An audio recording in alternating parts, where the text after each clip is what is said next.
Dear Melanie Gingell, human rights lawyer and member of the steering committee of Peace in Kurdistan Campaign and Women's Alliance, thanks for joining us today. Thank you for having me. Thank you. So let's start with the PKK situation. Why was the PKK listed as a terrorist organization in the UK? Let's start with that one first, very short, very briefly. The PKK was first listed in the UK back in 2001.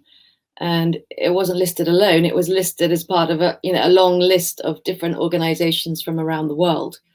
And the reasons were primarily, I would say, political and based on a case set out by Turkey. And the list of reasons given for listing it were not fully interrogated at the time. I think they were accepted, because Turkey was a trading partner and an ally to the UK. So the case was pretty much accepted as set out by Turkey.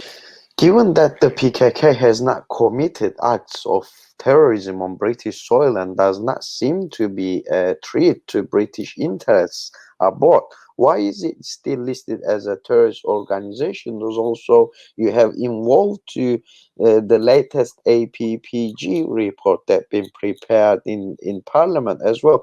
Could you please give us your comments about that? Yeah, the reasons for listing the PKK back in 2001 were never to do with, matters that were happening on British soil. I don't think there was ever any suggestion that the PKK was a threat to British people in the UK. But yes, the all-party parliamentary group on Kurdistan in Syria and Turkey has this year in June published a big report about Kurdish political representation and equality in Turkey. And amongst many other matters that the report contains, there's a list of recommendations addressing the legal basis of the prescription of the PKK. We, Peace in Kurdistan, have been campaigning for a peaceful political solution to what is known as the Kurdish Question since our formation in 1994. And one of the key concerns in this context is the need for a fresh examination of the appropriateness of the listing of the PKK. And as you're no doubt aware, there is increasing pressure in European countries for this question to be revisited. One of the main things that has happened is that the Belgian High Court and various political institutions in Europe have considered the original factual nexus for the listing. So a list of incidents that Turkey claimed were the basis for the listing. So the Belgian court is made up, of course, of completely independent and impartial judges who have nothing to gain by finding the matter one way or the other. And they closely looked at the evidence. They closely looked at this list of reasons, and they found that many of these reasons were inaccurate and that overall the evidence was insufficient to warrant listing the PKK as a terrorist organization. They found that the PKK was a legitimate actor in a conflict. And that's absolutely crucial, because that brings the organization into a completely different legal regime. So the legal regime becomes one of humanitarian law, the law of war, as opposed to terrorist legislation. Can you give examples of the injustices brought about by the listing of the PKK as proscribed organization, in particular the impact on the Kurdish community in the UK? Yeah, the listing of the PKK as a terrorist organization, it causes ripples to go out across the Kurdish diaspora. Anybody who's involved in campaigning as part of the Kurdish freedom movement is conflated by the Turkish state and kind of correspondingly the British state as campaigning in a terrorist area. If the Kurdish freedom movement is seen as terrorist, like anyone who's involved in it, even here, even people who go on demonstrations, people who gather at community centres and have meetings on these issues, all of them are somehow dragged into this this terrorist net. And this has very significant impacts on the everyday lives of ordinary people. And the people primarily who this affects are people who arrived here as refugees, who suffered from the repressive policies of Turkey and were accepted into this country as refugees. They were given asylum, they were given a place of sanctuary. And it's those people and their children and so on who are primarily affected by this this continuing kind of policy of repression that continues to impact on them, even though they are now in this supposed place of safety. So even though the British state accepted them on the basis that they were being repressed by Turkey, they're still allowing these repressive policies to impact on them. Why should the PKK be delisted now? What can be done to delist the PKK?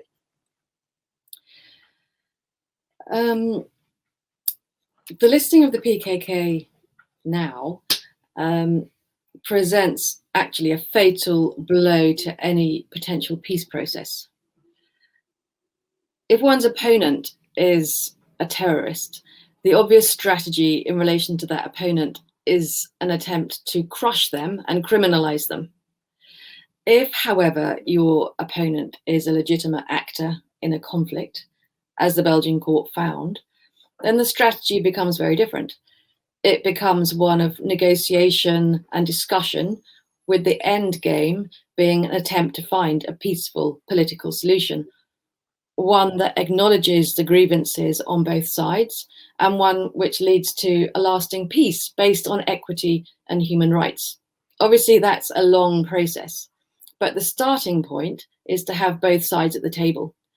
And while the Kurdish freedom movement is being categorized and classified as a terrorist organization, it's very difficult to see how that starting point of having two sides around the table discussing the basics can happen.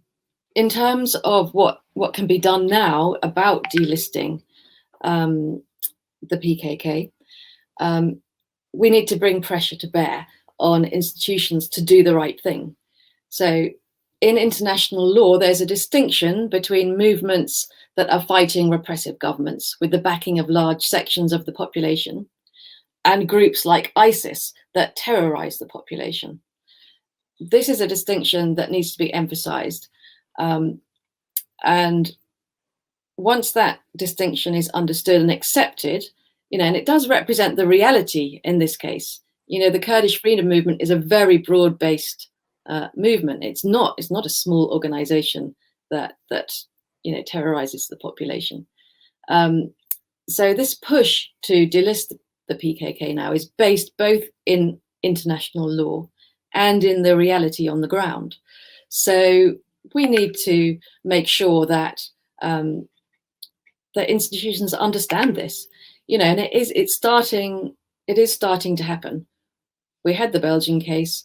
We've seen the Council of Europe, institutions within that body also interrogating the reality of the situation and refusing, for example, to freeze the assets of various people as requested by Turkey.